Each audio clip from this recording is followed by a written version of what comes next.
see, so like I say again, we are far removed from our ancient African sciences. And only thing we have to show about it is religion. And too often, that's just moral teachings. That really ain't got shit to do with spirituality. As a matter of fact, I can say and I can prove the church has nothing to do with spirituality whatsoever. That's a moral teaching based on moral code, which in Africa we didn't need to learn how to behave.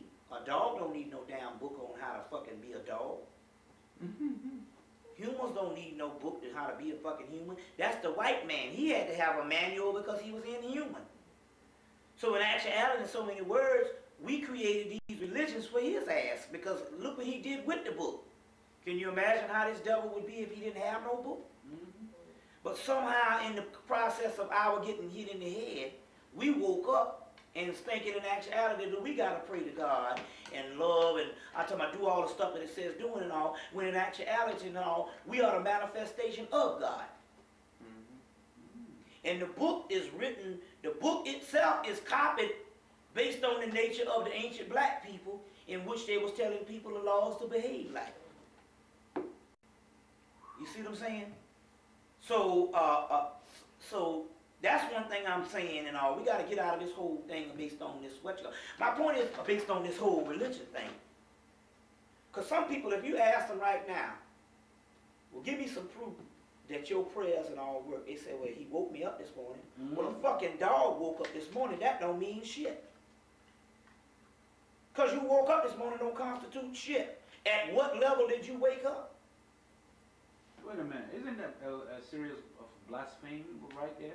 Well, even that word blaspheme, where did it come from? What does it mean? Who you blaspheming against? And what system or whatever they come from? I mean, because you woke up this morning don't mean shit. Hell, a dog woke up this morning. You see what I'm saying? Ultimately, that don't mean anything. That's some stuff that is, first of all, that's just some stuff that we came up with the last 100 years or whatever. We just say certain things. Oh, you woke me up this morning. Because some old black ass slave from Alabama said that shit don't make it law. That's the result of what you've been reduced down to. So what about the scriptures that says, thou shalt not take anything from the scriptures or add anything to it? Now, what do you feel about that? What do you well, first of all, in that case, I might as well throw the damn scriptures out, because they've been taken away from and added to the whole shit until the whole thing is all scrambled up. And even when you say scriptures, what scriptures are you talking about? Are you talking about the Bible? The Bible.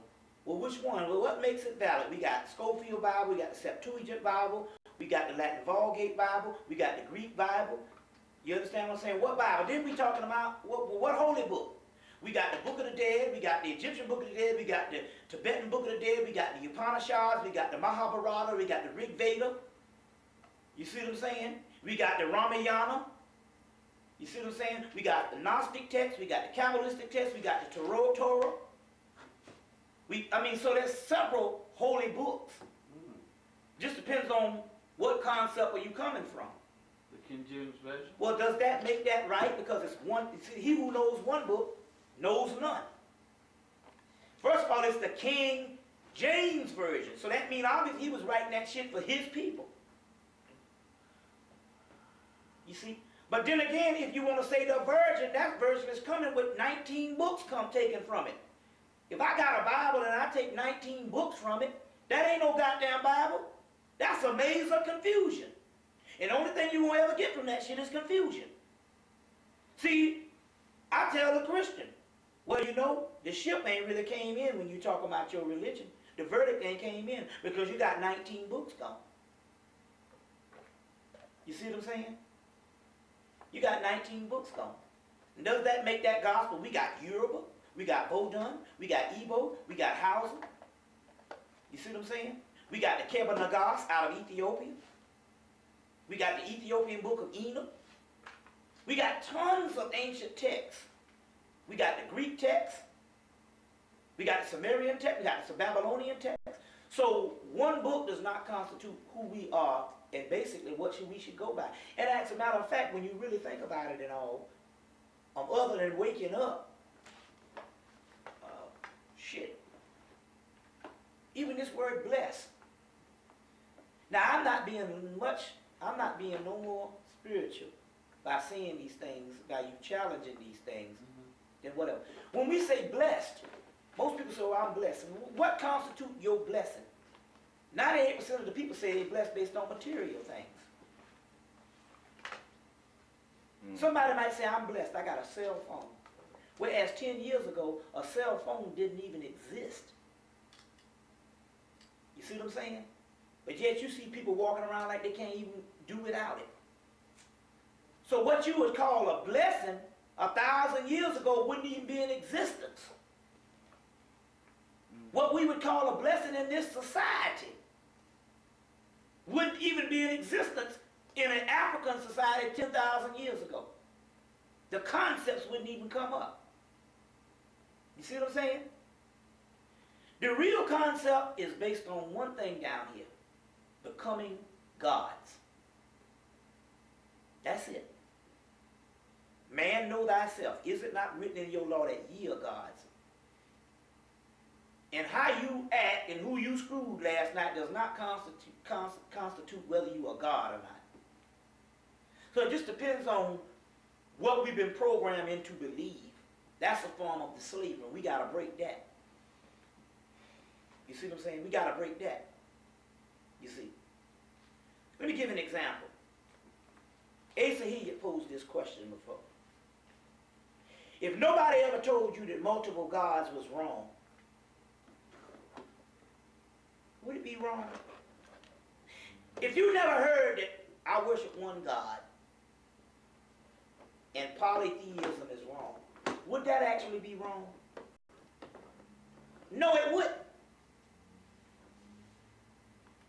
You see what I'm saying? The only thing that gives you the thing to say, only thing that you got between you to saying is that gives you this notion that it's wrong is because you was told that. Yeah, okay, now let me ask you, what do you call yourself? As a Christian or atheist or what?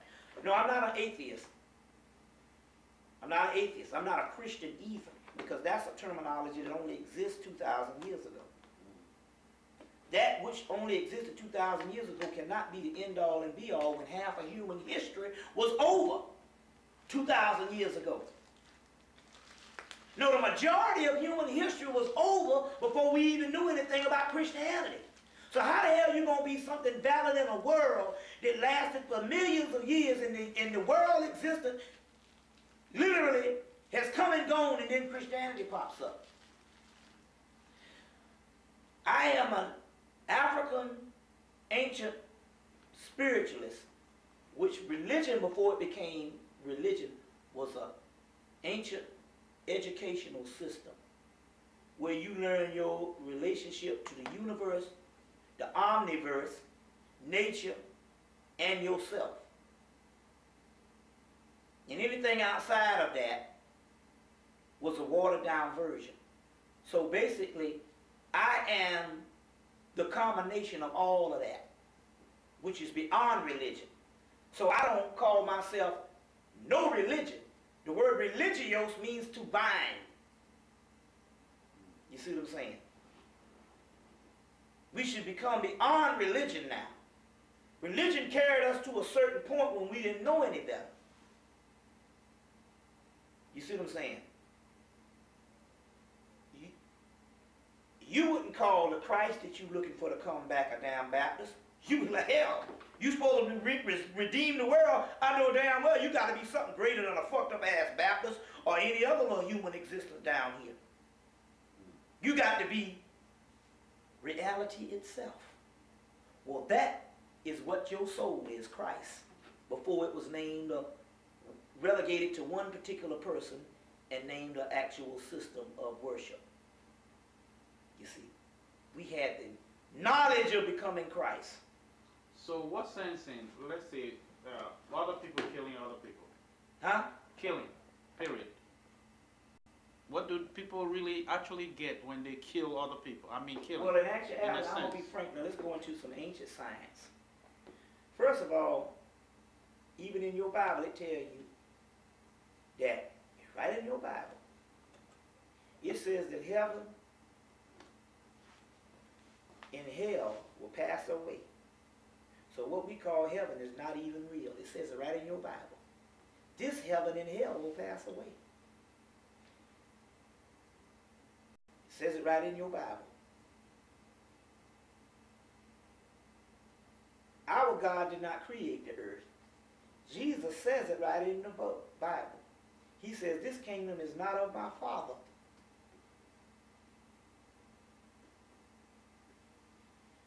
What we call the earth doesn't exist. It's an illusion. In India, it's called Maya. Did you see the movie Matrix? Not yet. You need to go rent it. No, go ahead. It's on my list of what you are. Yeah.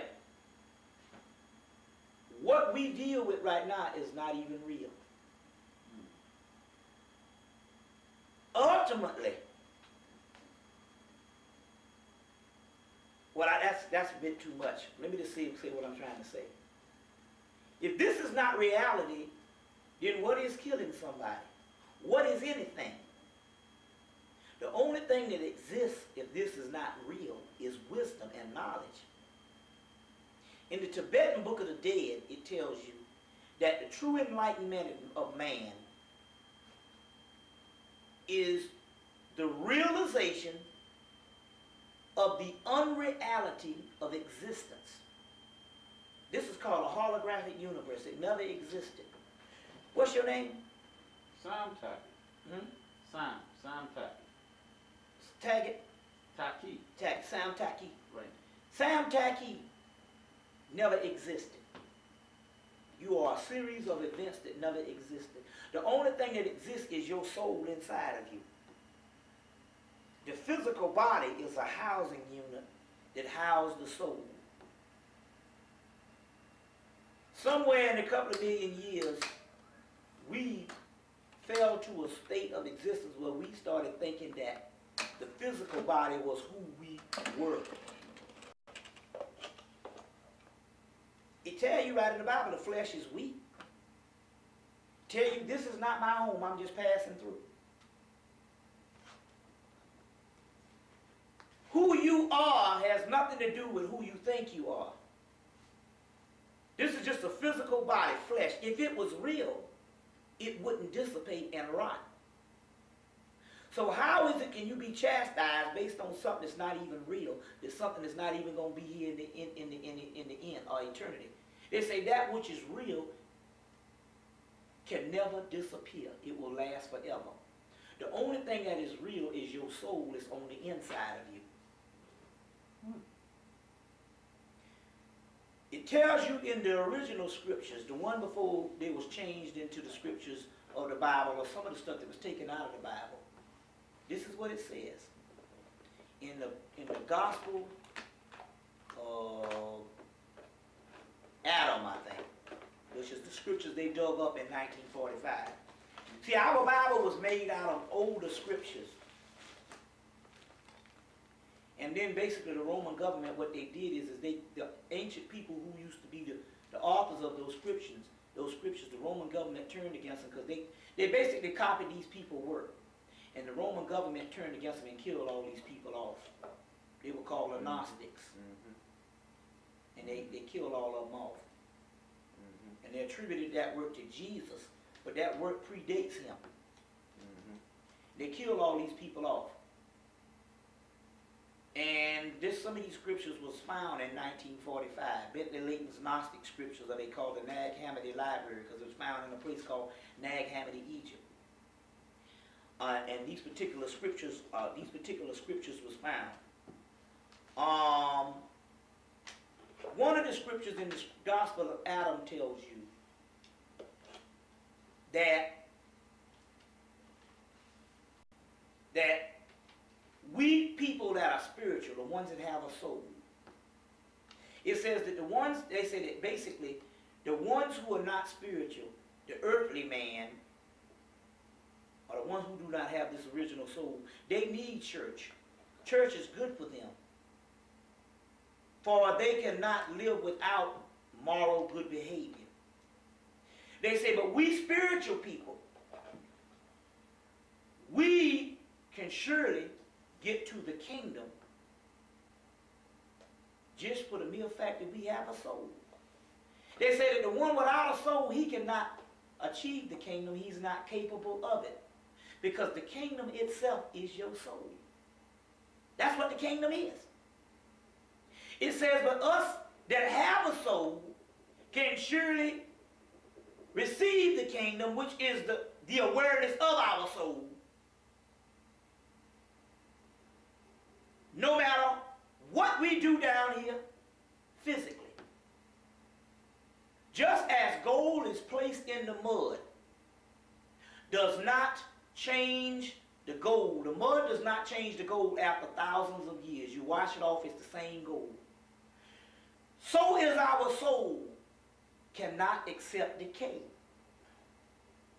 Our soul, we cannot damage our soul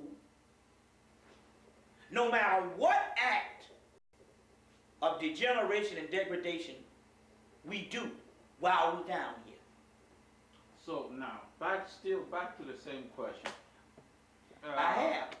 Now, I'm saying about the killing. You Yeah. talk about the Romans kill all the spiritual men. Now, why would they have to kill them? And if they kill them, like for instance, saying when you kill somebody, you take their life. Are you really taking their life when you kill them? Not really, no.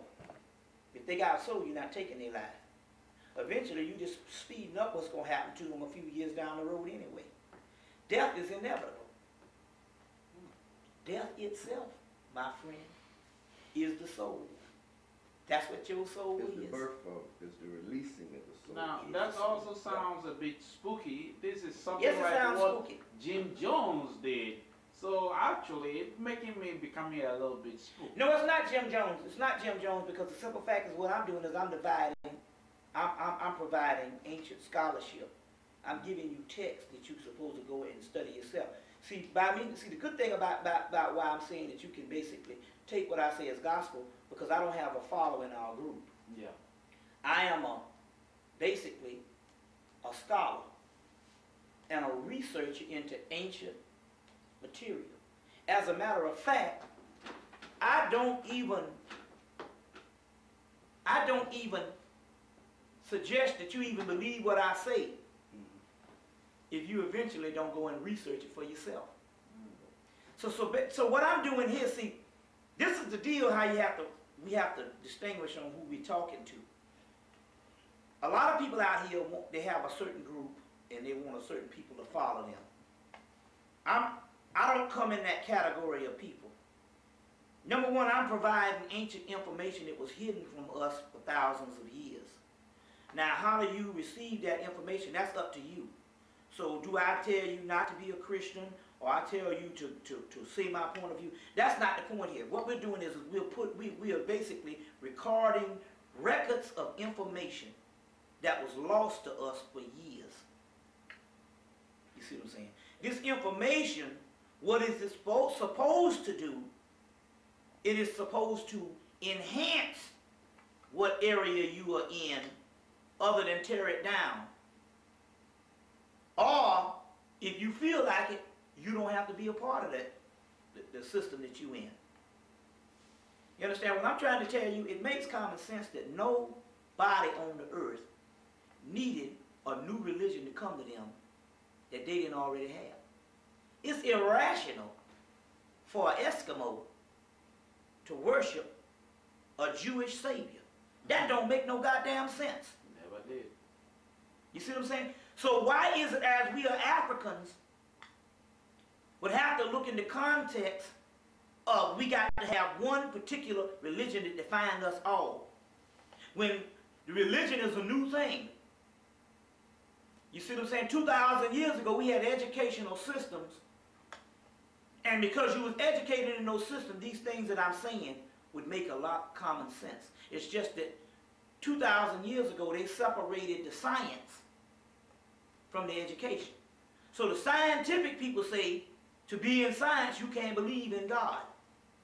And the religious people saying, to believe in God, you can't believe in science. Whereas we didn't have religion or spirituality in science when they weren't together in the African science. You see what I'm saying? So what I'm dealing here right here is giving you a concept of transference of energy. It's the same as science. So that's exactly what those books was talking about. That was later rehashed into religion, where you just follow some shit that don't make no goddamn sense, all because you're afraid of going to hell, whereas hell is where you live. The earth is called Hyle, and the people that live on earth are called Hylics. Oh, Hylics coming. You see. And basically, if you was the underworld, they call hell. Well, hell, if you was in the, let's say if you was up in the stars somewhere, wouldn't this be the underworld, Earth? Mm-hmm. So it depends on your perception of things, and basically what we have to do is we have to unravel pertinent information of knowledge, no matter how disturbing it may sound. Remember, anything that you get new is strange. Yes, Otherwise, it wouldn't be new. The first time a person went to, you ever see a little child go into first grade for the first time? Mm-hmm. That's some terrifying shit. Anything that you did for the first time. Most men who never had sex, or most women who never had sex for the first time, it's a little scary before you get up in there and find out, you know, you can do some things. It's the fear of the unknown. You understand what I'm saying? And that's what knowledge is supposed to do. If I come and give you a series of information that you agree on, that's not knowledge. That's inspirational ceremony. That's giving you some stuff that you, that's why you go to the church, they go, yeah, go ahead, yeah, go ahead. That means that he's giving them some stuff that everybody knows, so he's not teaching them. That's masturbation. Otherwise, it should be going, oh, I didn't know that. But see, we have been trained to not really know what knowledge is. We've been trained for inspirational ceremony. You see what I'm saying? And it's based on respect, too. If the Pope came and broke all this shit down, you wouldn't have no problem with it. Because you would feel that he's a man of authority and he's supposed to know what he's supposed to be. And that's based on the brainwashing of what they have done to us, too.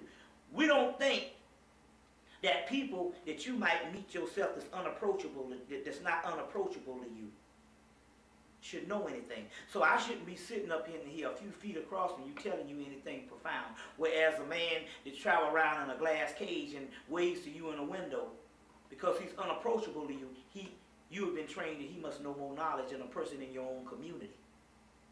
You see what I'm saying? So what we're talking about here is not a form of religion.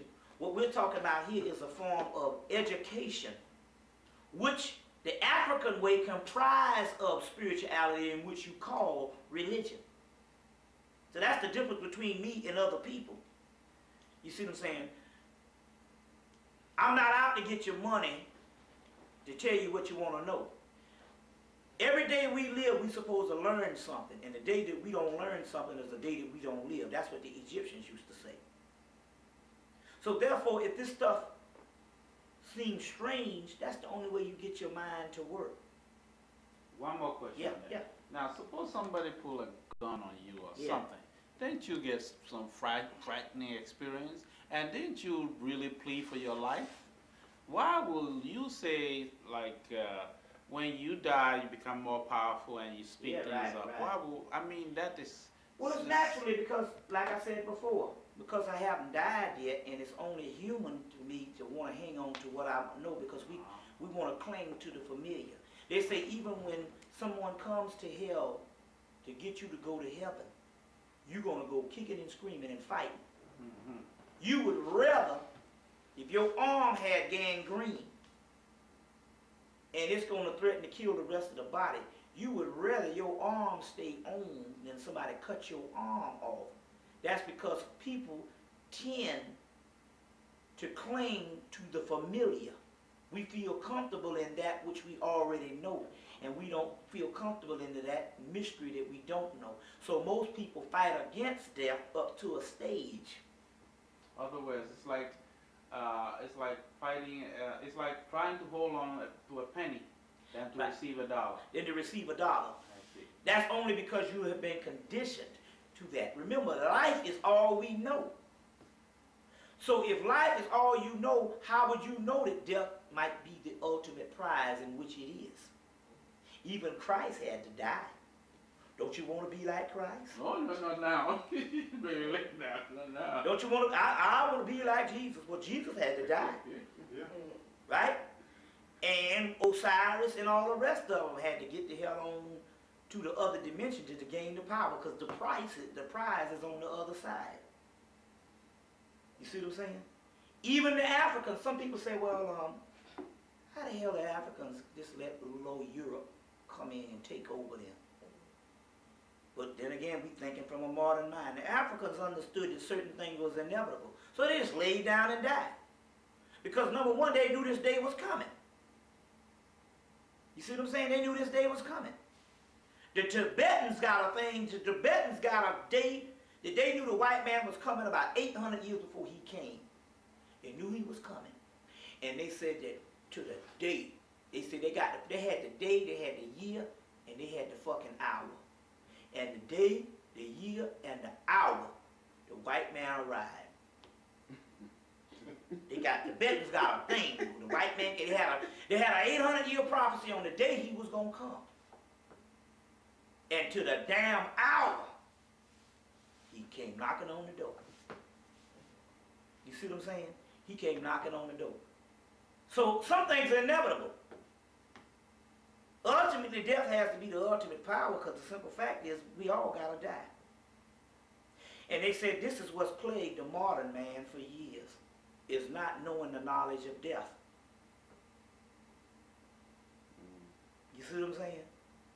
Most people, when they die, we take it hard, because that's our selfishness. We don't want to go through being on this realm without them being around. And the Africans used to tell you, you got to quit mourning, because that person can't make the transition, not unless they know that you are all right. You can have them down here trapped for 20-something years grieving, because they don't, you know what I'm saying? I think because we went up to my Aunt Jane's apartment in over here in Brooklyn, and I got a cousin named Gray Henry, died in '75, and he was still up in the apartment.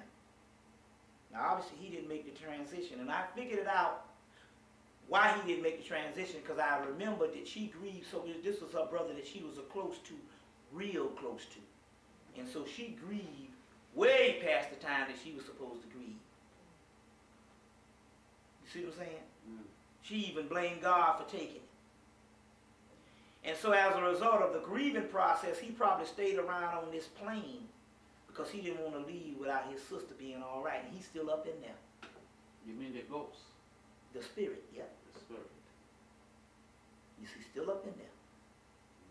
You see what I'm saying? So a lot of times we don't understand things, and by us not understanding things, and that's what basically a European was. He didn't understand a lot of things because he was a new person on the earth. So therefore, now us being slaves, and when we say slavery, all black earth is in slavery, Africans too. We tend to take on the traits of what he doesn't understand. You see what I'm saying? Mm-hmm. And so therefore, our minds have been totally reversed. You see what I'm saying? And you know, and so basically what we have to do is we have to damn override all this stuff and turn our system inside out. Even in the way we look at religion and God. You see what I'm saying? And that's what I'm saying about most of the ancient way that we look at things is not based on worship. That's a new phenomenon. Most of that stuff that we did do was ritualistic stuff to cultivate energy. But we understood that, hell, we was just as part of the damn universe as God. You understand what I'm saying? First of all, to worship a God jealous of you is inferior. So the God in the Bible says, I am a God, jealous God. Well, right now, I got enough sense to know if I go and create a little old pot and put some toy soldiers up in there, that I wouldn't be jealous of the damn toy soldiers.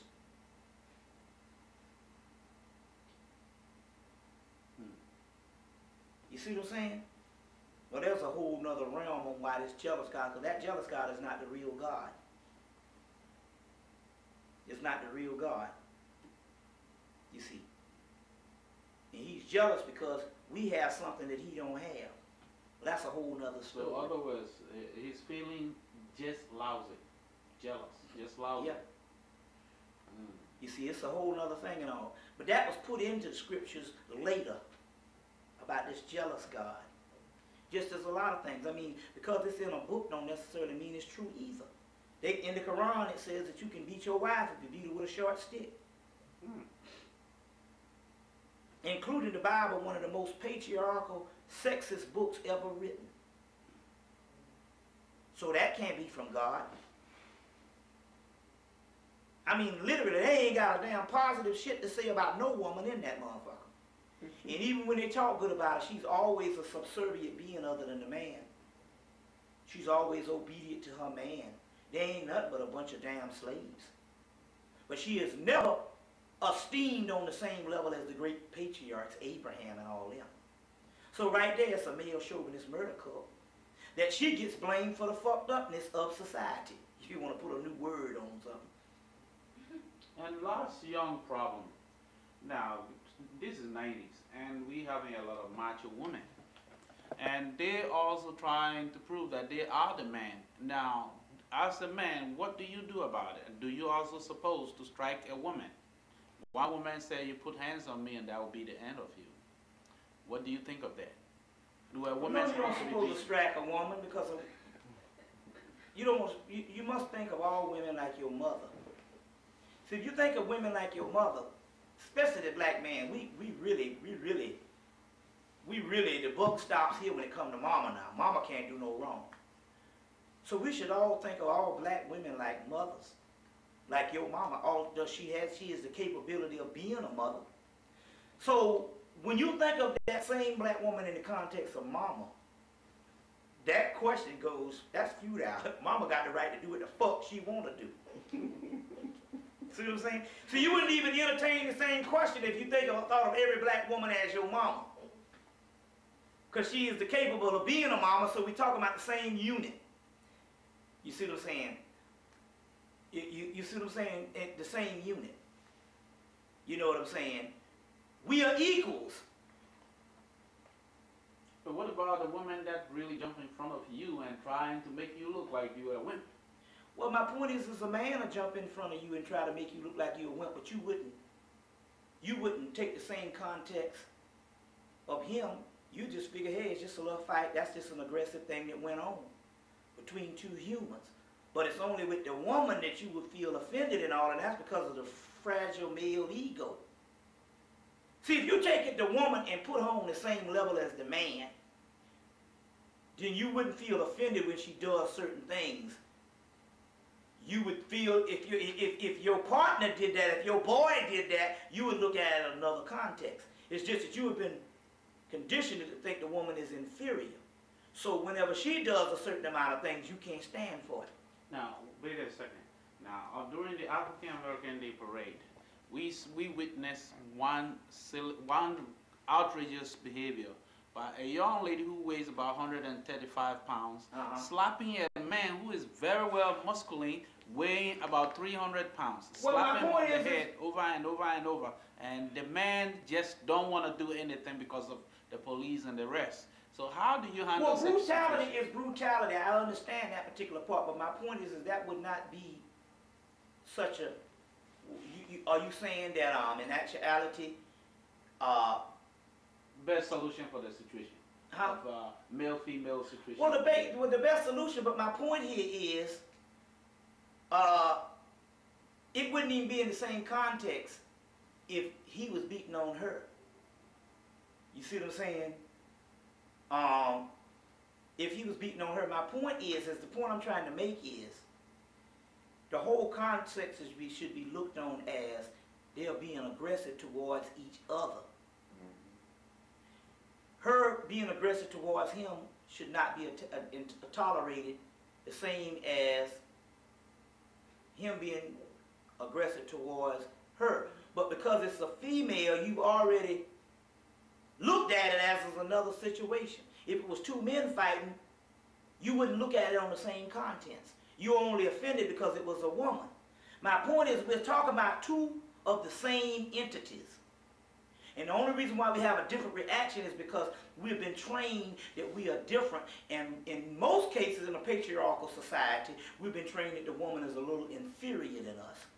So we take another offense to it. You see what I'm saying? No, this is good stuff. Okay. You know, Right. he hungry as hell now. You open up the worms. Okay, I will. No more questions. No, I'm just saying. No, look, my point Bobby is willing. See, my point is this: you must understand one thing about learning. See, this is one thing you must understand about learning and knowledge. Oh, you come over here on this camera. You ask all the questions you want to ask. Okay. I can leave. Is whenever you learn a certain amount of information, you must be accountable for the information that you hear and learn. That means that you can't stay the same human being that you was prior to learning that knowledge. A part of the world's deterioration in the generation is also the hatred of the woman. That's just as much a focal part of our demise as anything. But that was then. We're talking about the 90s now. But we're not talking about, we are a product of, we are in a patriarchal society. Yes. And male dominance is still king. So why will a little lady have to jump in front of a big man, slapping him over and over and over? My point is the whole key is that should be looked on as a form of aggression that you could say that's sad that they had to fight. But as far as it being based on male and female, that has nothing to do with it. They was making an ass out of themselves even if it was two brothers fighting. You see what I'm saying? Even if it is two brothers fighting, they was making an ass out themselves. But right now, if your mama was out there fighting that nigga, you would be glad that your mama was slapping him or that nigga slapping him back. You'd be like, that's good, mama. Y'all got in a fight, and I'm glad your ass got the one up on this nigga. You wouldn't even think about it. You would want your mama to win that damn fight in all consequences, even if she was in the wrong. Just depends on how you think of this shit. You see what I'm saying? Right now, if my mama got in a fight in the middle of a damn parade, I would hope that it's my mama that's got the one up over that guy she's fighting, other than him beating her ass. It wouldn't even be a thought in my damn mind. I don't know. That beats me. I will register my case on Now, what do you think your solution is? That's what puzzles me, because I witness my eyes and there's nothing, and I see this guy lift the weights in the gym and he's bigger than, he's almost as big as... Well, let me give you another example. Let me give you another example. Yes. If we supposed to be one with nature and harmonious, do you know that you have a bulldog? They have these dog fights. Mm-hmm. They have a bulldog, the most strongest dog. Whenever you put a woman in the cage and the woman starts to fight him, he will lose the fight and almost die. The woman dog will almost kill him. You want to know why? Because that bulldog has common sense to know that he will not fight a woman dog under no circumstances. And most animals, most species, I'm talking about not the ones that's a different animal against a different animal. If two lions fought and that woman happens to fight that male will either run or get his ass whipped. By no means would he fight, because he understands, based on nature, you don't fight your species half, mainly the woman. For the mere fact that you are stronger than her physically, you wouldn't fight her. You see what I'm saying? So are you suggesting because this man lifting weights and stuff, he should have beat her ass? No, I'm not saying that at all. What I'm saying is, I said as a scholar and a very clear-minded person, which I call you Mr. Update. That's my personal name for you, Mr. Update. I was trying to see your point of view towards such a situation. Well, based on the situation, they ain't had no business out there fighting, period. But I don't think that it would have anything to do with the male and female thing. I think that has to do with based on your views towards what you would feel to women, and so, it's like that, But ultimately, that's interesting to know that. And the reason why I say that because they had this bulldog fight, and every now and then the guy wanted to win so bad, he put a girl up in there, and the girl beat the other dog's ass. And they had a big discrepancy on why you put this woman up in there. Because you don't supposed to put women up in there. And basically this girl dog, and it was, female dog beat this other dog's behind. And they was all mad saying, why did you snuck a woman up in there and we didn't know it, a female up in there and we didn't know it. They was all mad. But basically the people up in there knew that male dog by no circumstances would fight that female. Although the female was mauling him to death. If the supreme energy creator is a woman, could it also be possible that the subordinate deity that you talk about, the lower deity who rebelled or jealous, could that also be a woman? No, I'm just going by what the scriptures say. And basically, for the mere fact that we call on that entity as a he, it means that it was a masculine form of energy. As a matter of fact, they said even to create something outside of the uncreated, it had to have been a masculine form of energy. That's why they always go, even in the Zeus thing, they talk about him shooting this arrow down, this particular arrow down. Basically, what they call creation itself is masculine. Feminine is always negative, pull in. Masculine is always push out, or basically manifest. So what they call the manifest is a masculine aspect of something. And that's what it is. But not because if the feminine energy is all there was, then another aspect of the feminine energy will be a form of the same feminine energy. So, that had something to do with it. So, but mainly, I just go by the scriptures to be on the safe side, and I haven't seen any of the ancient ones that said it was accredited to another female. You got any more questions? Last one. Last one. Yeah. For me. Now, I'm still asking, what do you think of these women being too macho, especially towards the modern man, especially black male, towards the black male?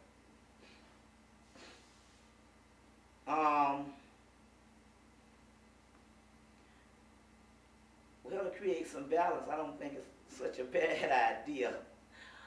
On the other hand, I get where you're coming from.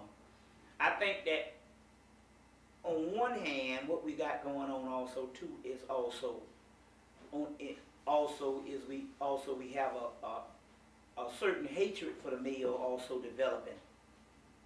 We do have that type of thing, where the males are looked on only as a financial institution.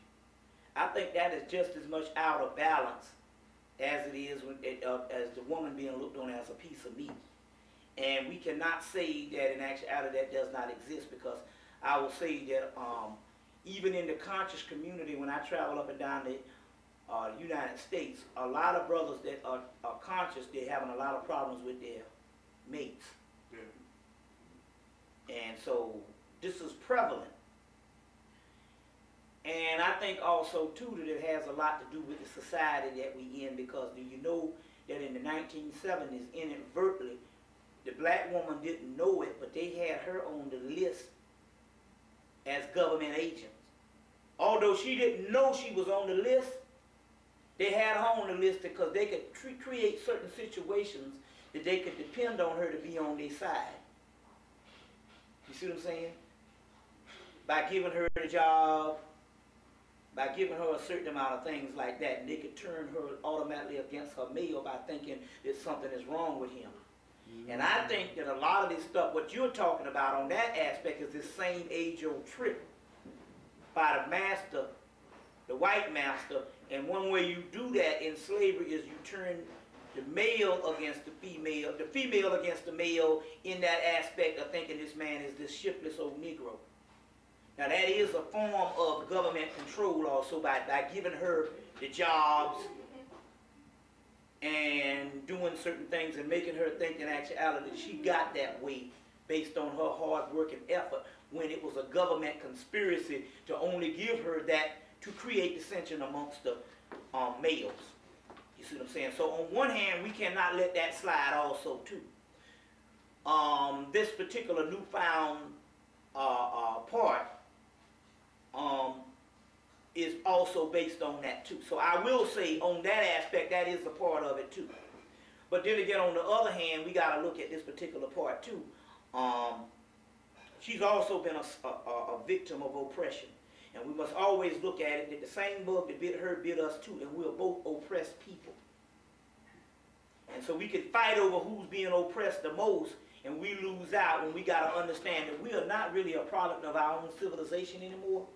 So ultimately, we can't fight against each other, you understand, where we got to come to common ground and pull the wool from over our eyes and see what is it in this damn system that's really causing this dissension amongst each other. Yeah. So I guess that's going to do it. Yeah. Things to, with this whole melanin project. The movie Dune explains it that melange, which is melanin, is the most precious substance in the universe. And in so many words, the whole universe is trying to get this stuff called spice, which is melange and spice mining. This is all about melanin. So remember now, the movie Dune was written in the book Dune was written in 1965, 100 years of the Emancipation Proclamation. So they had already known what they was going to do. After they had basically, by 1959, they came up with the word melanin at Yale University. After studying it for years, they came up with the word melanin, and they isolated the gene in 1968. So many words of the actual substance. So in so many words, they figured that black people would be precious commodities. Precious commodities. Also, which also leads us to a couple other things also too, because the crack cocaine has a form of melatonin in it. Yeah. As well as B12, because what B12 does, it goes straight to the brain. So therefore, it's like neurotransmitters.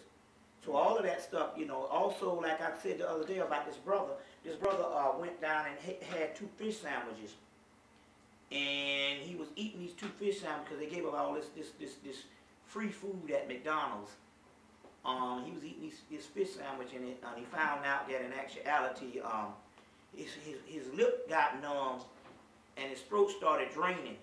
And he found out that in actuality, that he remembered that feeling because he said he had two cousins used to sell cocaine in the 80s, and he used to go. He wasn't on it, but he used to take it and lick it, and it would make his tongue, his lips and his tongue numb, and his throat would start draining. And his throat would start draining, and so so basically they was lacing the stuff, the McDonald's burgers and stuff in the inner city with a mild cocaine. And so in so many words, these people would get this thing and get hooked on it and didn't know it. And so the first time they tried to crack cocaine, they would become hooked on it. They didn't understand it. They were prior hooked on it, or previously hooked on it based on the foods. You see what I'm saying? That kind of thing that actually went down. So the other thing is also we got to realize that they have been cloning people since 1945 with Hitler. That's what your whole master race was about, based on Joseph Mengele, who was the main doctor. And they had been cloning people since 1945.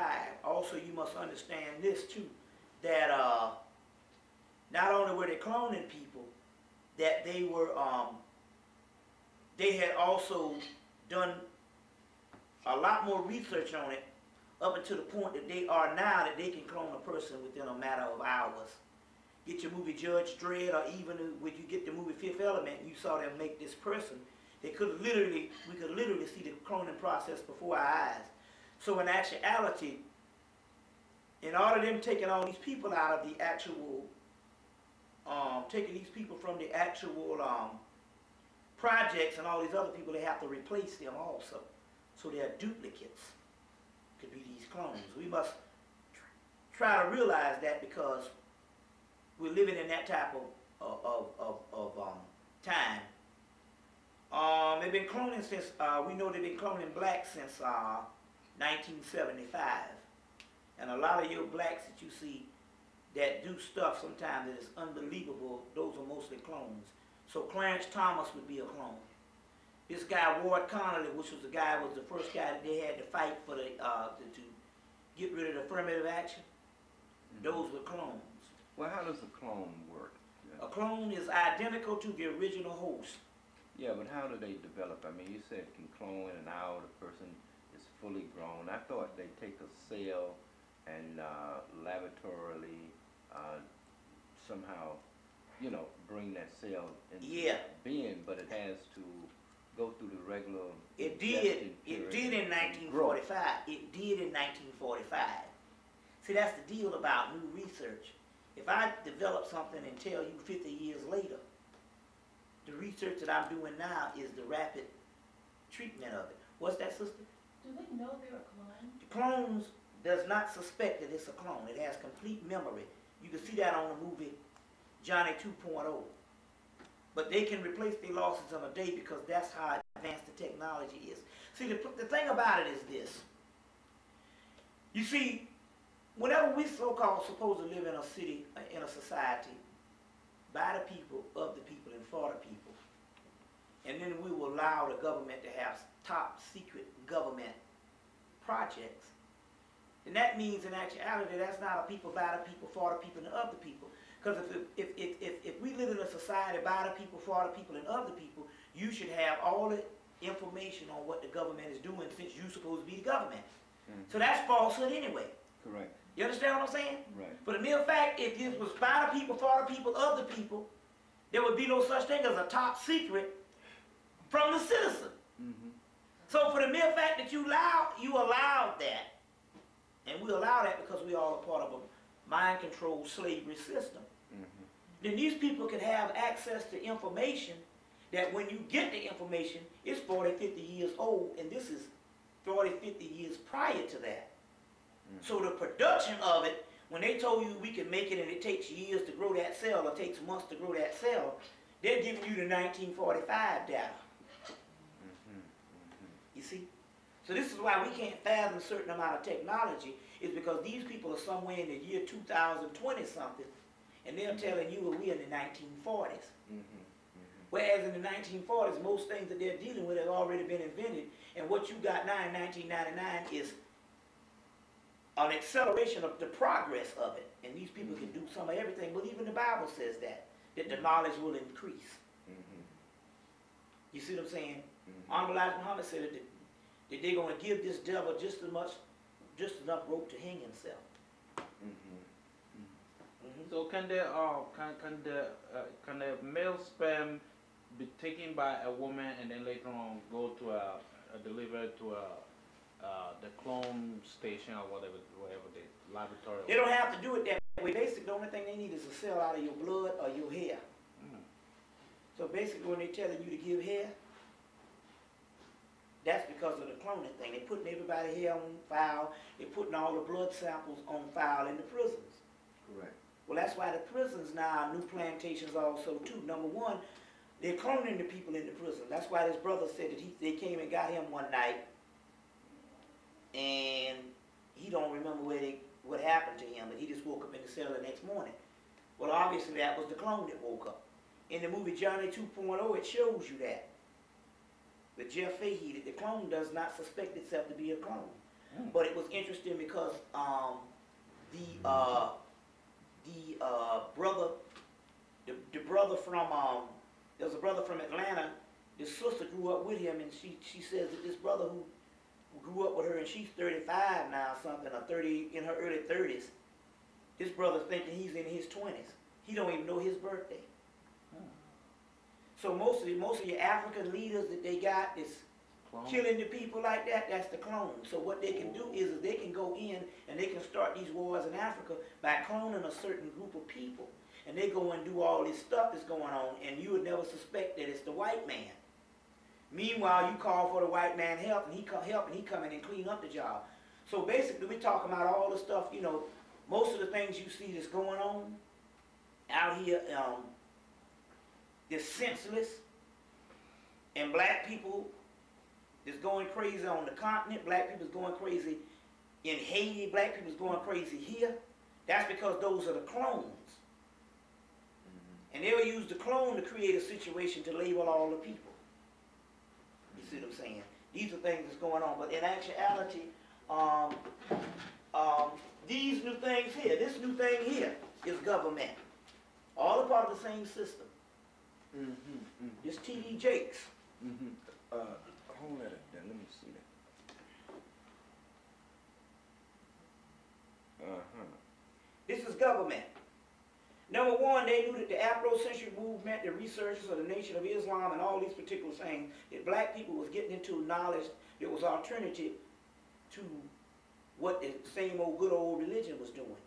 So what they had to do, they waited till the Afrocentric movement kind of died down a little bit, and then they had to create a new preacher, charismatic, young, like I said, new types of suits on with 8 buttons and stuff. Talking about women, him, T.D. Jakes, Creflo Dollar, Bishop Eddie Long, and all these black young preachers, and they could come in and do the mind control thing to take people back to doggone slavery into thinking they go into hell. And this is the reason, and all of these people are charging enormous amounts of money. And this is all a part of mind control that the government is doing to get people out of their own African science, because to be a true Christian, you got to not believe in Africa, and all that has to be evil. Yeah, you're right. Egypt got to be evil. The Africans got to be pagans and evil people. And to be a true Christian, you got to do that. That's why you got all the Africans on the continent running around with white Jesus Christ and all. That's all a form of doggone mind control and slavery. So basically, this is to wipe out the progress that the Afrocentric community has done. You see what I'm saying also too. Now let me give you another one. This new thing here,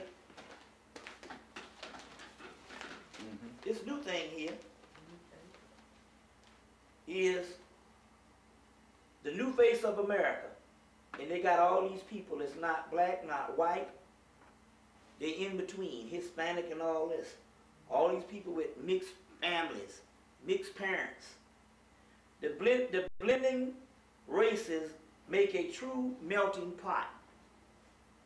So somehow they want America to become not black or white, but some kind of beige type of race. Correct. You see, and this is what this whole shit is about. You see, this is what this whole thing is about. This is USA Today, September the 7th, 1999, Tuesday. This thing here to show you that the whole gang thing was government propaganda. They used the whole gang propaganda along with the rap to wipe out and to put the drugs and to wipe out America's inner cities. So as a result, Mandela, who ain't nothing but the white man's nigga too, and probably a clone, because you know they had to get rid of Winnie and all of the revolutionary freedom fighters of South Africa. As a result, they become the #1 recipient of AIDS more than any other part of Africa, but yet they was isolated from Africa when the rest of Africa got AIDS. So how the hell they gonna come down with the most AIDS? When up until down 1990, they was isolated from the rest of Africa, and still is in a way. So what does that mean? That means that they're using the AIDS and gang warfare and crack and all that stuff to wipe out the South Africans. So when you see this particular picture here, you would think this particular picture is coming from L.A. with a picture of Tupac Shakur and these people throwing up these gang signs. But you don't realize this is a picture coming from South Africa. And they're using this gang thing there now, the same thing that we went through in the late 80s, early 90s, they're using on a huge proportion in South Africa to kill off the people through genocide. With the crack, the AIDS, the gang warfare, the drive-by shootings, and everything that went down in our communities to destabilize the black community in the late 80s, early 90s is going on in South Africa. And this picture is evidence of that. You see.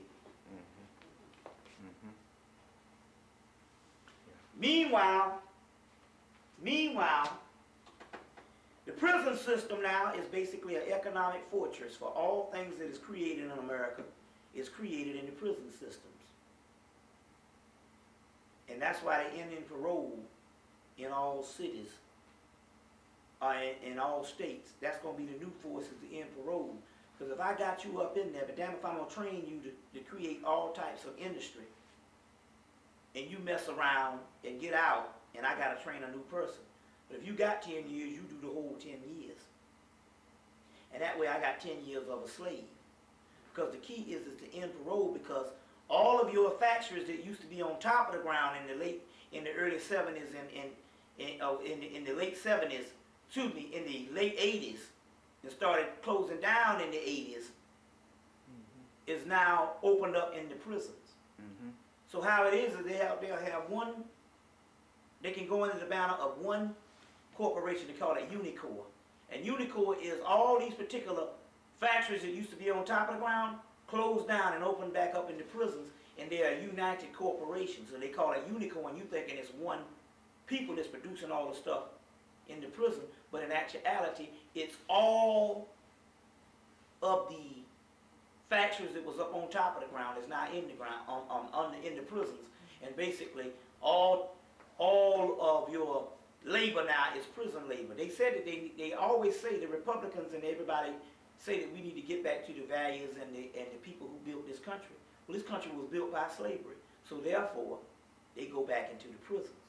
So in so many words, this whole thing is talking about the goals and objectives of the Ku Klux Klan, which we didn't understand. We was thinking it was one system of little old rednecks running around on horses and burning up things. We didn't understand that that was the law enforcement of a greater secret society. And they did away with that law enforcement because from that law enforcement developed the FBI, the CIA. You see what I'm saying? The federal agencies, the ATF and all of that. So there was no need for the early 18th century version of this same law enforcement.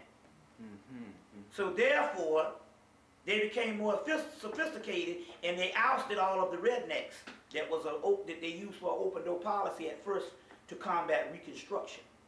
So what we don't realize is the entire society is a clan society.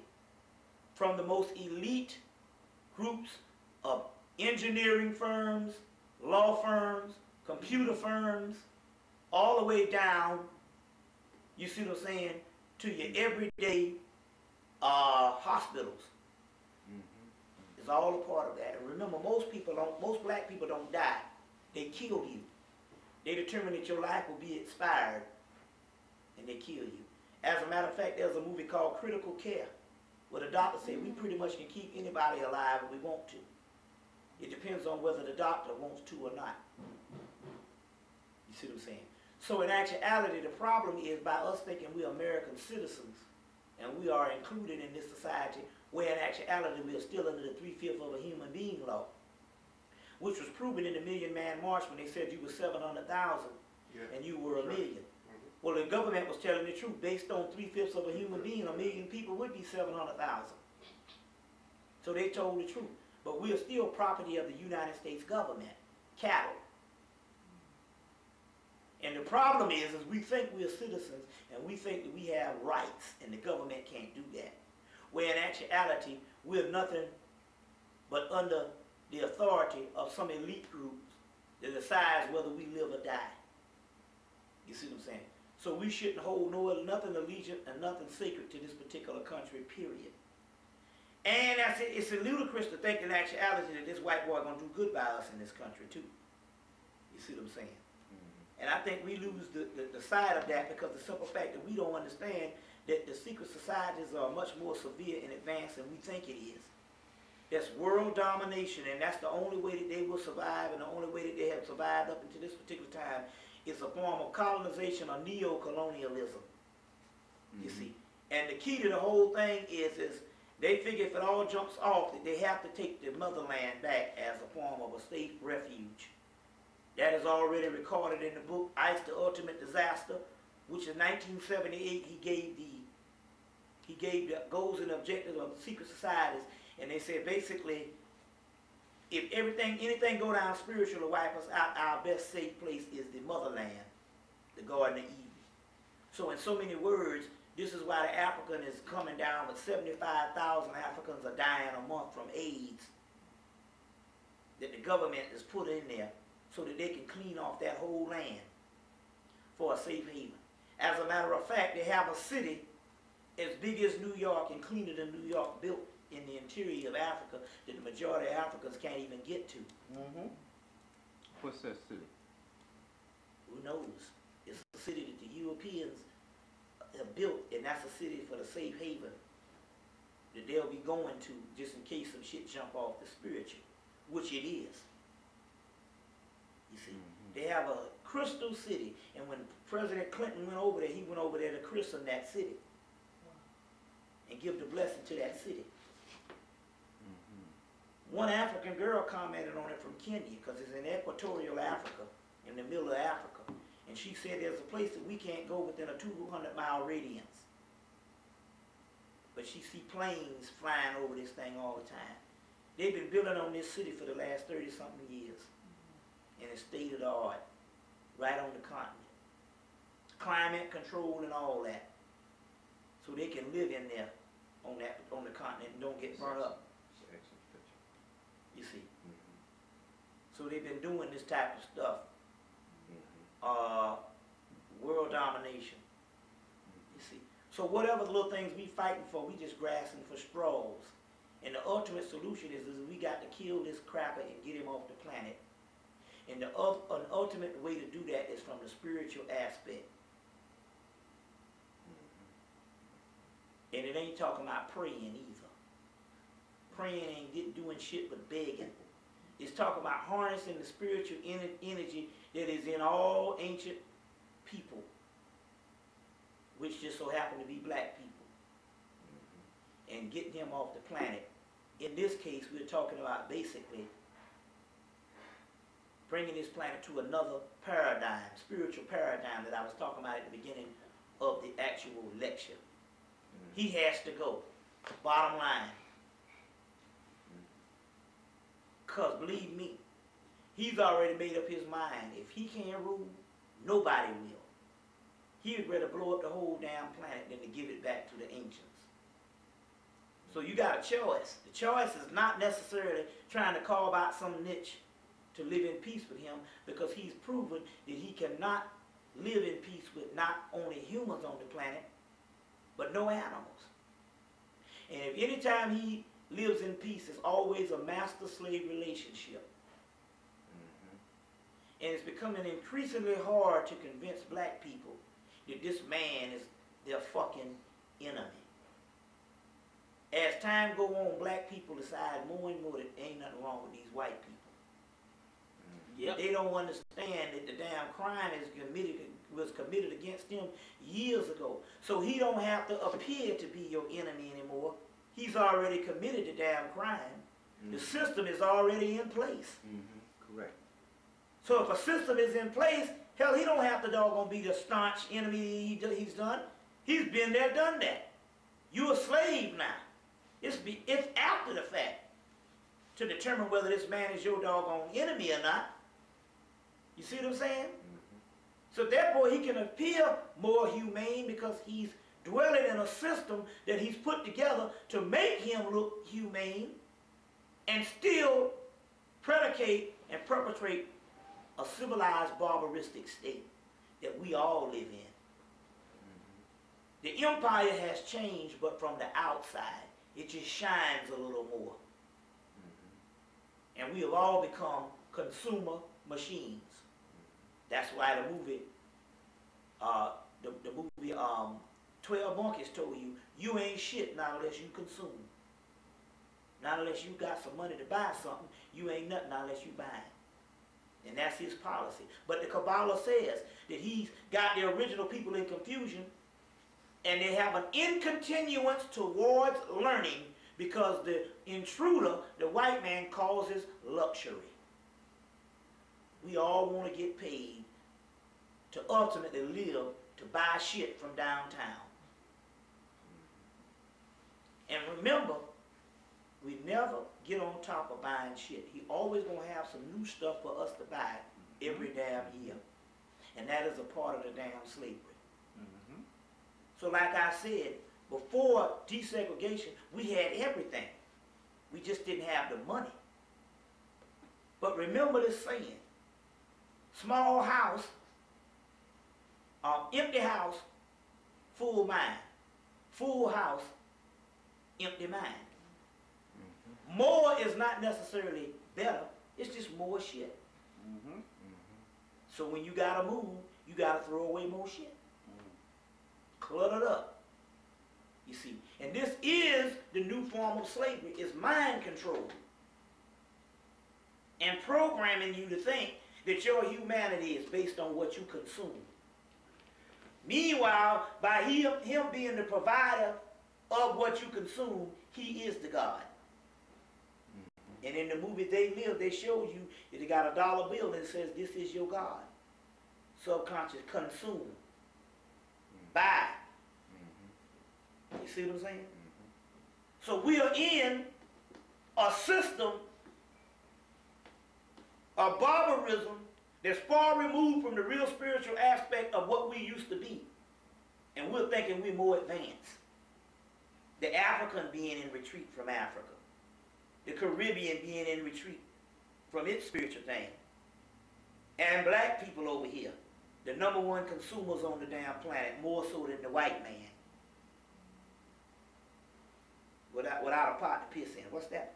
You know, there was a wedding that took place yesterday, right? And it's an African wedding. And what happened was they were so Europeanized that it's incredible. Right. And they wasn't playing African music. They wasn't dancing to African tune. And when it's time to put African culture and the drums, they tell the drummer to stop. And everything was Europeanized. Yep. And I'm talking about the Africans from Nigeria. That's right. Why? Well, Bobby, I don't want to... It's a part of mind control because, like I said, he thinks that technology is synonymous to the white man. As well, even with us. We've had our own institutions, we had everything, but in our segregation time, we could not, in our segregation time, although we had everything, we didn't feel like we was totally human until we totally joined him. And that's a form of mind control too. That in so many words, he is reality. That is true. That is true. What you happened say? to us. I was getting ready to say that I sure wouldn't want to close this tape on this bad sour note. Yeah. I want you to end with The prophecy aspect of with some prophetic future of our victorious rise. Is that in the prophecy? Well, I told you earlier that the Hemmitt text talks about that one day that Maya will be established. And #1, it will be established in a country in the West. We all know that in actuality, that something has to go down. You see, I'm a firm believer. If it wasn't supposed to go down in our lifetime, we wouldn't have gotten this information now. So like a lot of the Afrocentric people say, you know, we fight for liberation, although it might not go down in our lifetime. No, if it wasn't going to go down in your lifetime, you wouldn't be privy to this information now. It's just today we're not dealing with the spiritual realm. All prophecies have been fulfilled, even in the 90s. Let's just take a recap. You had your Dogon Sigi ceremony done on April 23rd of 1994. You had your white buffalo of Native Americans born in September of 1994. You had your shoemaker Levy 9, these comets crashing into Jupiter in 1994. You had another white buffalo born, I think, in 98. And that prophecy was 1,000,001, and it had another one. You had your red heifer, which is the ancient black Hebrew prophecy of a red heifer being born. It was born in February of 1997. In 1998, you had a two-headed heifer, no, a two-headed cow being born. In the 1980s, you had one comet. In the 1970s, you had one comet. Hertog and Haley in the 80s. In the 1990s, we've already had three. We had the one before Hale-Bopp that came in January. We had Hale-Bopp, and they just found another one in May called Comet Lee that's supposed to come and be seen or hit the planet, as they say, in November. We've had 4 eclipses. That's unheard of. You see, we've had El Nino and La Nina. You see? We've had the Jewish Jubilee thing that they've tracked, the ancient Hebrew thing of the Jubilee year, which was 1999 or 1998. You see? You had a dark cycle of Kali Yuga, which is the Indian prophecy of India, in 1990, or starting on the whole cycle of the 90s. We've had every prophecy, if we count, has been fulfilled. You had your Grand Cross, which was recently with the last eclipse on the 11th of August. You had a perfect 6-pointed star formed on July 23rd, on February 23rd of 1997. That the white boy said ushered in the age of Aquarius, based on their calculations.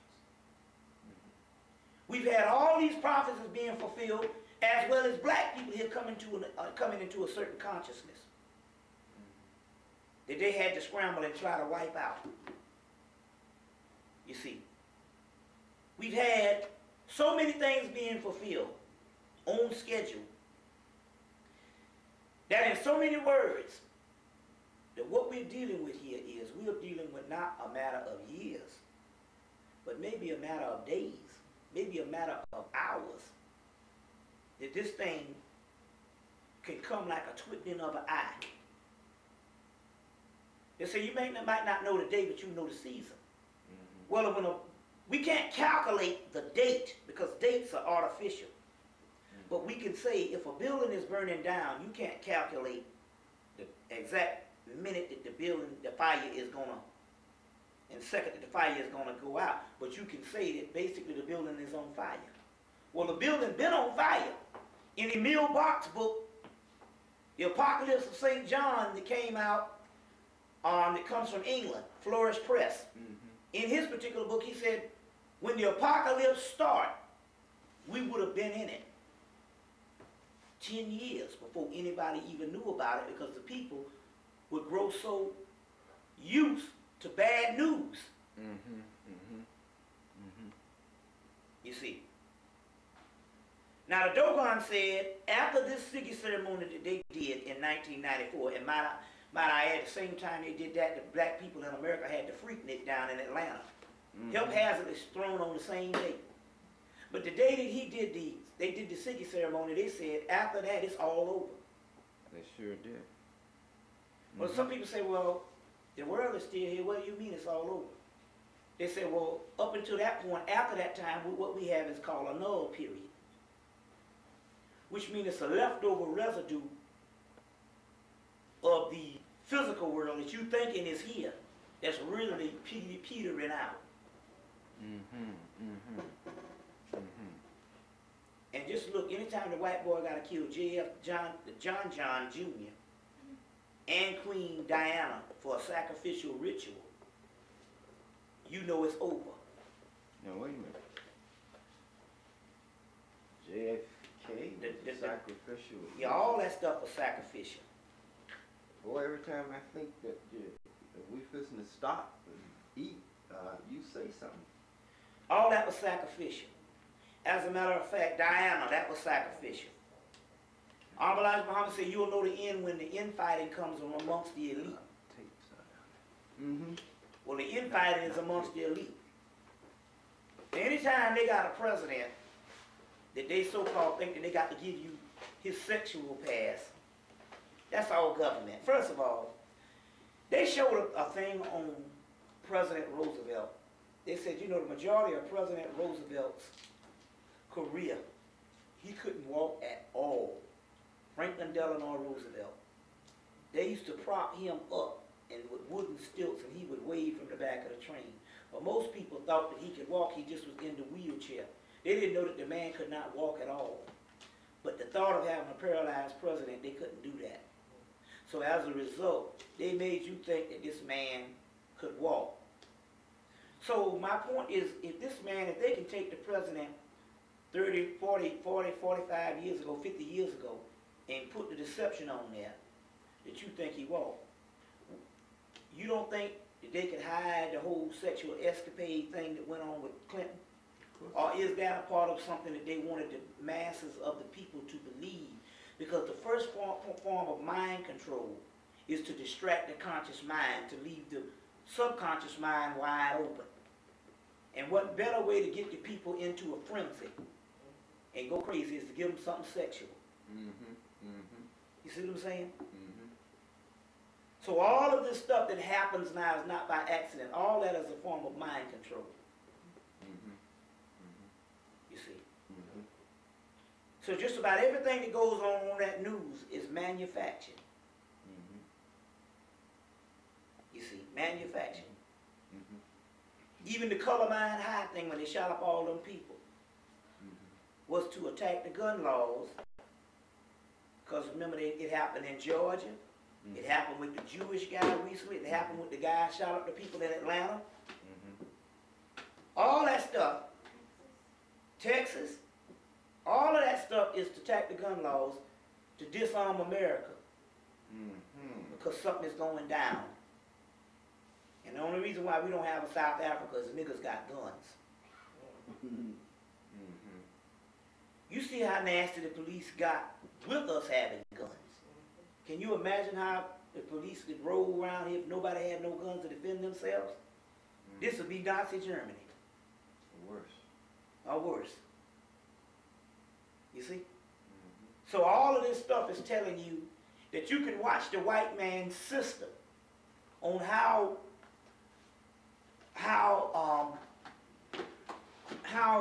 depressed or how anxious he's getting, or frustrated he's getting by it, that he has to resort to put on all kind of major events to keep your mind off of what you're supposed to be getting on, because he's desperate. Remember, Elijah Muhammad said that this white boy will keep on building buildings and keep on preparing for the future, just to keep you thinking that he's will last forever when he's shaking in his boots. That's to make a catechism of impossibility. And for the masses, they think his reign is forever. For what I know, his reign is very short. Because I know a little key. You know the gods that we worship? You know that we can make them motherfuckers get off their ass? There's a clause in the ancient Egyptian system that says that the Heru, which is the Christ energy, which is in all of us, when he's a child and don't know no better, those gods are his guardians. But as he becomes an adult, they become his servant. See, the thing is not to pray to them gods. I've already found this shit out. Pray is, the thing is to curse their monkey ass out. Now, why is that? You say, damn, that's disrespect. Is it not written in the law that ye are gods? The only thing that separates you from any entity is you are in a physical body and they are out of a physical body. Mm-hmm. The key here is because you are in the physical body, you done suffered the most, gives you the right to be the king. Didn't they say that the kingdom will be on earth? And the kingdom will be established by those ones on earth? Then you are the one that's got to call for the destruction, not wait on some bastard out here. Fuck them. They're just a raw piece of energy that can only come to being based on you giving the call. The Christians said it a lot of times. The Bible said it too. God has all the power in the world, but he has no power. Faith is like a trap door. If you don't have none, the door is closed. Well, that's faith. What we're talking about is speaking into existence. We have to make the call. Correct. That's exactly what we were talking about last night. We have to make the call. But when you make the call, you must understand some other things too. And this is the difference. The entities that's going to respond is nothing but the same energies that's inside of you. Absolutely. Those energies are trapped inside of you. Mm-hmm. Now, they don't want to make no calls to further civilization so they can stay trapped. They want to be freed. You have what is called a glorified spirit. And that spirit wants to be freed. That's the Holy Ghost they talk about. Mm-hmm. And now it's only going to lend the energy in freeing itself. So if you're talking about ending the known universe and the civilization as you know it, they for it. But if you're talking about upholding this bullshit so you can have a better damn car, it ain't going to work that way. Mm-hmm. Depends on what the energy is all geared up for now.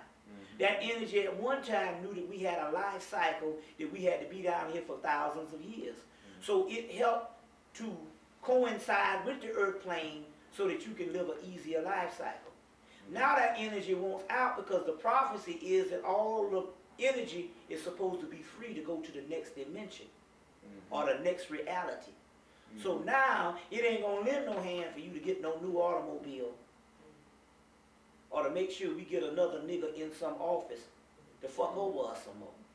It wants retribution because we must understand we're living in the time of the apocalypse. A Harmageddon. It's named after Horus. Armageddon is the English word, it's the Greek. Harmageddon, named after Horus, Heru. You see. So we just got to understand the life, the time cycles that we in. And remember, there's an old saying that Tom Wolfe said, and you know this in your life, they say you can never go home. Which means when you go home, it ain't going to be like it was when you was originally there. Also, it means in the Grail mythology, they talk about the hero of the Heru, which is you going on a journey to find your true self. And when you cross a bridge, the bridge immediately disappears behind you. Which means you can't go back to that which you came from. You got to go on to get the prize. Like so the problem is with the slave is we was hit in the head, or even the African, which is from colonization. He's thinking that he either want to get with the white man, or he's thinking at best when he does his own thing that he needs to return back to that in which he used to be. But it's not about that. You can never go home. You got to go on to the end of the rainbow and get the pot of gold, which is the new Jerusalem, or the new you. And anything leading to against that, your spirit is going to whip your ass. Because you entered on this course, and sooner or later, you got to fulfill it. Or your spirit will whip your behind if you just talk about ulterior motives. For whom much is given, much is required.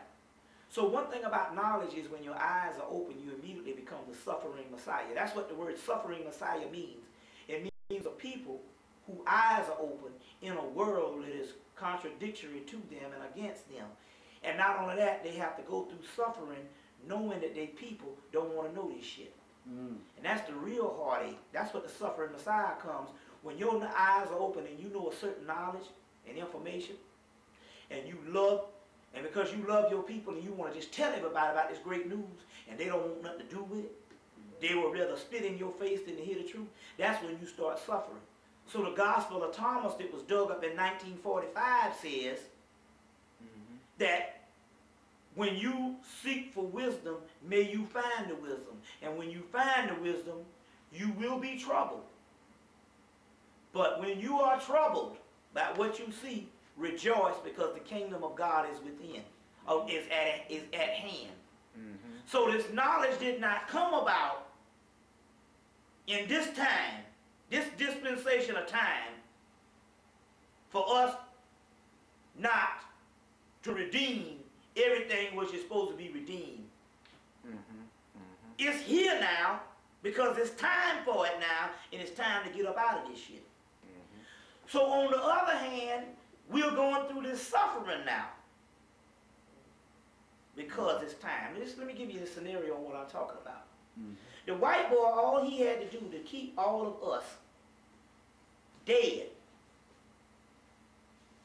was to just pay all the niggas off. All black people wanted was a good place to live, a car to drive, and some money in the bank. He could have paid all the black people off 10 times over, and he would have had us suppressed for years. As a matter of fact, you wouldn't be able to tell a person that the white man wasn't shit. Life would have been too good. So for the mere fact he gave us his ass to kiss within the last 10 years, meaning that that's all a part of the divine plan. Because he showed you he didn't love you after all, after the 60s of trying to fool you to think he did. We went through the 70s. By 1979, you couldn't tell a black person this white man wasn't shit. But since we woke up in by the mid-80s, he come to find out in late 80s that he was still the same devil he always was, and he didn't love you anyway. It let us look for alternative solutions, and we found ourselves. Some of them. Well, it don't mean the masses. The masses have never done anything but died. You'll see, this is African science. Always remember, when you see the masses does not represent what's going down. The masses ain't nothing but cattle. This is African science. You will see a circle with a dot in the middle. The circle represents the masses. This is not the energy. The energy is the nucleus. It is only the nucleus that has the power to generate the masses. So it doesn't matter whether they don't get it. They're not supposed to get it. It is the nucleus that is supposed to get it, because this is what's going to generate the masses. Let me give an example. In the 1960s, we was trained that we needed mass movements. So we did all this mass movement shit. And by the 1970s, when the crackers started issuing out the money, we went to running. And all the black leaders and revolutionaries was walking around with their head cut off and going crazy. That's because they was thinking that our lives were going to be based on the masses. And the masses ain't shit. The masses ain't never did anything but died. In the movie Men in Black, the guy, Will Smith said, won't you tell the people about the aliens? He said, people can handle it, they are smart. He said, no, people are dumb. Individuals are smart. All the masses of the people want is some Kellogg's cornflakes, some food, and some place to sleep. Well, don't forget and some they sex. will, and some sex, and they will beg to be slaves if you take that shit away from them. Take away his house and his car, and he'll beg to be a damn slave. That's what the masses does. The ancient Hebrews call them the Goyim. It's basically the wilderness, you see. So it's never been the masses of the people. So don't ever get discouraged because the masses of the people are idiots. See, the mass of the people is too big. We don't know masses of people. You know individuals. You'll wear yourself thin trying to worry about the masses. That's African science. Now, the people who control us is a group of white people that sit in a room. Where did they get that shit from? They got that from the Moors, and that came from African science. Remember in ancient Egyptian, the priests used to run everything, run the society. In the African society,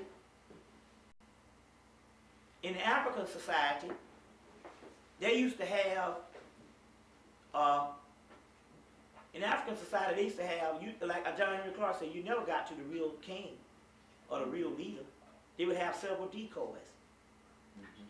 So the masses never govern themselves at all. The masses are too inferior to govern themselves. You see. Now the white boy got that from us. It's just that we used to use it in divine order, and now he uses it as a form of control. Uses it as a form of control. That's the difference. You see. We use it as divine kingship. So don't worry about the masses.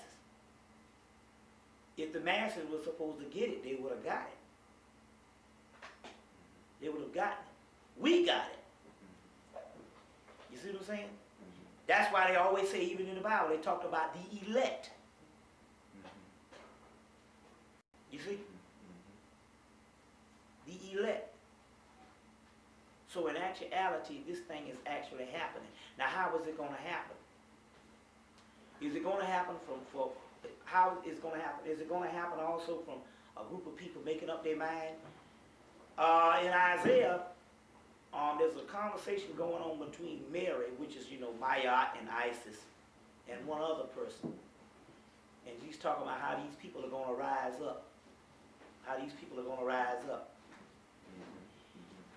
And they say, well, the guy is explaining, he said, them people, those people. Now, apparently this has got to be the end times. And they must be talking about us. They say, those people? You talking about those people rising up?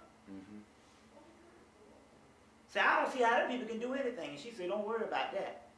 She said, the spirit in them is going to override their bodies and going to rise up anyway. It's like the zombie effect. So you have a spirit inside of you that's going to rise up and take over every damn thing. The ancient Kundalini text, the text that dealt with some things says, which is coming out of India, Sanskrit says, that there are devices in our bodies that will come online when the race is threatened by extinction. So what the white boy has to do, he has to sneak around and make us think that everything is all right. He has to kill us off by being wise and conspiring against us. But if he outright just came out and had a mass open war, these devices will come out and will kill his ass. You see. So this is the type of stuff that we're dealing with at this particular time. There are ways to do it. It's just that we don't like the ways of the spirit realm. We want to do it the way the white man system say do it. We want to get some guns, and we want to storm him, we want to beat him, we want to take over, or we want to get our own businesses, and we want to get all this type of stuff. And we want the way we want to do it. When we know that the caliber of black people out here don't suggest that we can do shit. I mean, it's romanticizing it when we talk about black people in the black race, but most niggas don't even want to be black and don't even consider themselves a part of a doggone unity. But then again, on the other hand, that's the saving grace, because we're talking about the ones that still have souls, those original ones. The God covenant that they talk about will all come together. So the only way I can explain this thing is to give you a spiritual aspect of what is going on, and that's the alchemical process of the melanin lining up. And that's what's actually happening. That's why you have some, for the mere fact that you got black people conscious in a time like this, means that it's already happening. But the key is it doesn't have to have hundreds of people. It only has to be a few. So it's about like this. Let me explain. It's about like having taking a match and throwing it in a room full of gasoline. The whole room will go up in smoke. Go up in flames. You see what I'm saying? Well, that's how it is. We're talking about only a few of us have to ignite for the entire sport, for the entire race to manifest with this thing. Mm-hmm. That's the whole process. Well, my brother, You got any other questions? you have been marvelous and wonderful, and I think you deserve dinner with a double helping. It's been excellent. Been really excellent. I want to thank you for such an in-depth analysis, not only of the history of the Ku Klux Klan, but of the issues, the events, and the circumstances by which we will emerge from our present oppression. Yeah, let me give you one other part too that you must understand, that you were saying, well, when? Do you know that for the mere fact that we're making this video now, and the process that went on with Dr. John Henry Clark, Dr. Ben Francis Cress Wells, and Asa Hilliard, and all those people, do you understand that that process is a form of the emerging? What we're going through right now is a form of the whole act of this thing going. Let me explain.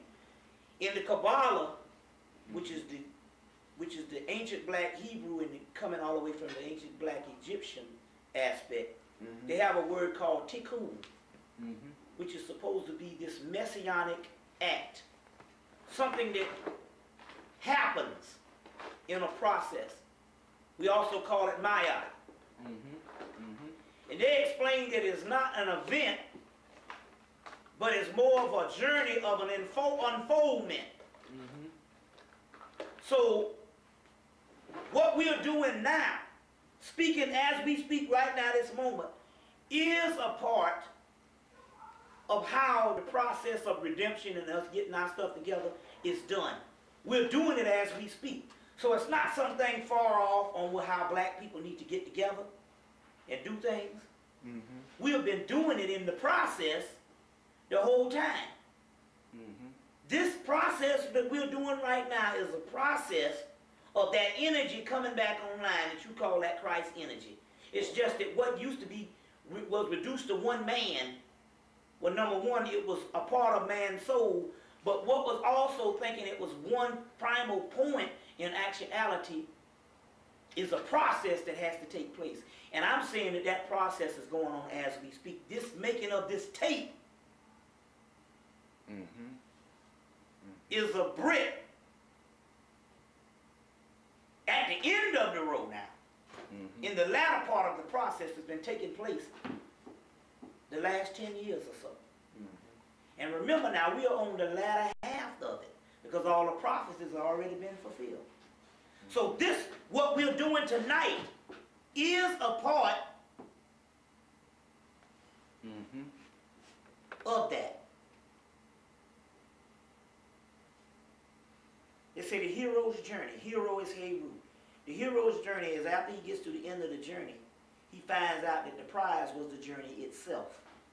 That's true. So what we're talking about now, what we're doing now is the process of the Christ process coming into being. It's just that we've been thinking that Christ is some mystical character that is supposed to come save us. First of all, a person to come save us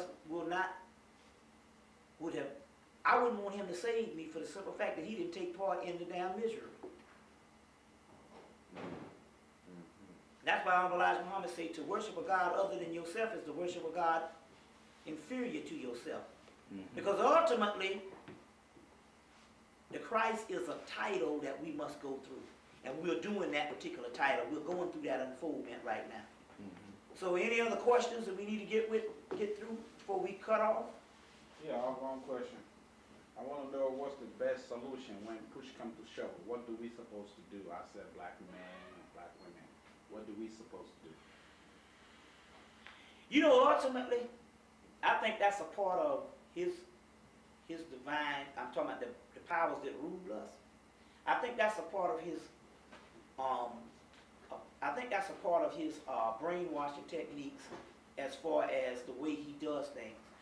See, the key is to make you think that something is always coming. So therefore, what you'll do is you will keep looking in the future for it to come, and the future is always now. You see, if I can give you a point to look towards somewhere in the future, I can eliminate the amount of time between you and that time in the future. And you got to realize the process is always the present. He knows that the only civilization and the only thing that he has, he's already got right now.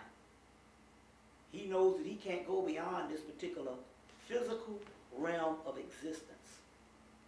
And his process, one of his mind controls, is to fool us in believing he's gonna come to get us.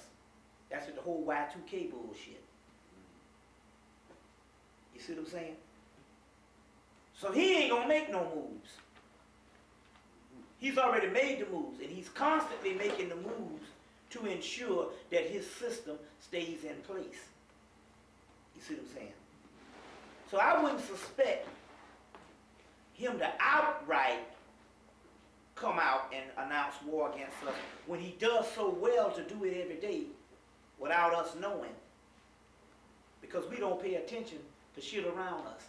If it ain't broke, don't fix it. Hell, he got every Negro where he want to have him right now. First of all, we love him to death. We work for him. We give him our money. We do everything to uphold his civilization, and we'll fight when something comes to oppose this civilization. So I think that his whole machine on how he's able to survive, because he's only a small portion of the planet, is the deception. And I think that's always in place and it's always going on. And one of his deception is to make you think that he's going to rise up against you. See, I think that a lot of the stuff that was put out about these people rising up and wanting to fight against us, it was the actual powers that be to create a certain hysteria, to get us off of our game, because our game basically is to pay attention to our own souls. Now, as the question goes, let's just say hypothetically that he did rise up. Then it would just be each man for himself, like we figure, just on how you fight on the physical anyway. But he pretty much not going to do that when he kills millions of people a day, just by deception. And he wants things to be as they are. You see what I'm saying? But meanwhile, he's trying to ward off this spiritual shit, and he pretty much can't do nothing about that. And that's what we need to be focusing on. Our inner self. Now, I'm not saying that all the other people out here, what they're focusing on is not valid. But we got a lot of people focusing on, let me give you another example. Let me give you another example. Yes. If we supposed to be one with nature and harmonious, do you know that you have a bulldog? They have these dog fights. Mm-hmm. They have a bulldog, the most strongest dog. Whenever you put a woman in the cage and the woman starts to fight him, he will lose the fight and almost die. The woman dog will almost kill him. You want to know why? Because that bulldog has common sense to know that he will not fight a woman dog under no circumstances. And most animals, most species, I'm talking about not the ones that's a different animal against a different animal. If two lions fought and that woman happens to fight that male would either run or get his ass whipped. By no means would he fight, because he understands, based on nature, you don't fight your species half, mainly the woman. For the mere fact that you are stronger than her physically, you wouldn't fight her. You see what I'm saying? So are you suggesting because this man lifting weights and stuff, he should have beat her ass? No, I'm not saying that at all. What I'm saying is, as a scholar and a very clear-minded person, which I call you Mr. Update. That's my personal name for you, Mr. Update. I was trying to see your point of view towards such a situation? Well, based on the situation, they ain't had no business out there fighting, period. But I don't think that it would have anything to do with the male and female thing. I think that has to do with based on your views towards what you would feel to women. And so, it's like that, but ultimately that's interesting to know that, and the reason why I say that because they had this bulldog fight. And every now and then the guy wanted to win so bad, he put a girl up in there, and the girl beat the other dog's ass. And they had a big discrepancy on why you put this woman up in there. Because you don't supposed to put women up in there. And basically this girl dog, and it was, female dog beat this other dog's behind. And they was all mad saying why did you snuck a woman up in there and we didn't know it, a female up in there and we didn't know it, and they was all mad. But basically the people up in there knew that male dog by no circumstances would fight that female. Although the female was mauling him to death. If the supreme energy creator yeah. is a woman, could it also be possible that the subordinate deity that you talk about, the lower deity who rebelled or yeah. jealous, could yeah. that also be a woman? No, I'm just going by what the scriptures say. And basically, for the mere fact that we call on that entity as a he, it means that it was a masculine form of energy. As a matter of fact, it said even to create something outside of the uncreated, it had to have been a masculine form of energy. That's why they always go, even in the Zeus thing, they talk about him shooting this arrow down, this particular arrow down. Basically, what they call creation itself is masculine. Feminine is always negative, pull in. Masculine is always push out, or basically manifest. So what they call the manifest is a masculine aspect of something. Masculine aspect of something. And that's what it is. But not, because if the feminine energy is all there was, then another aspect of the feminine energy will be a form of the same feminine energy. So, that has something to do with it. So, but mainly, I just go by the scriptures to be on the safe side, and I haven't seen any of the ancient ones that said it was accredited to another female. You got any more questions? Last one. Last one. Yeah. For me. Now, I'm still asking, what do you think of these women being too macho, especially towards the modern man, especially black male, towards the black male?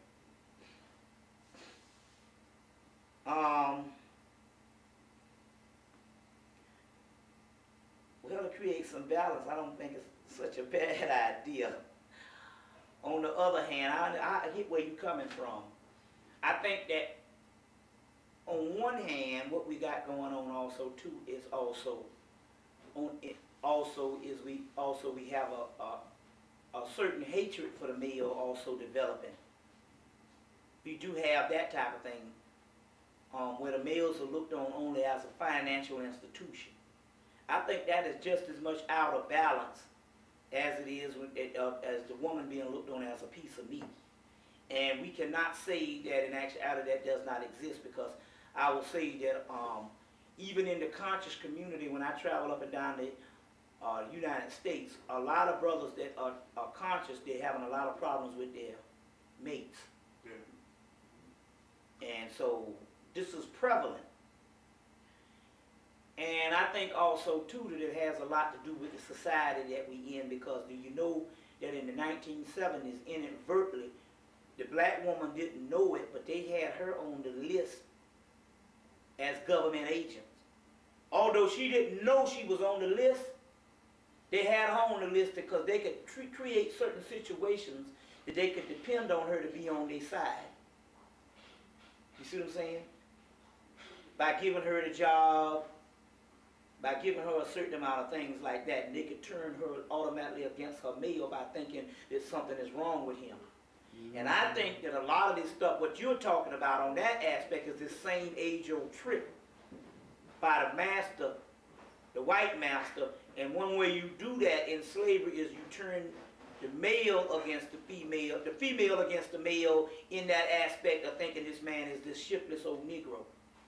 Now that is a form of government control also by giving her the jobs and doing certain things and making her think in actuality she got that way based on her hard work and effort, when it was a government conspiracy to only give her that to create dissension amongst the males. You see what I'm saying? So on one hand, we cannot let that slide also too. This particular newfound part is also based on that too. So I will say on that aspect, that is a part of it too. But then again, on the other hand, we got to look at this particular part too. She's also been a victim of oppression. And we must always look at it that the same bug that bit her bit us too, and we're both oppressed people.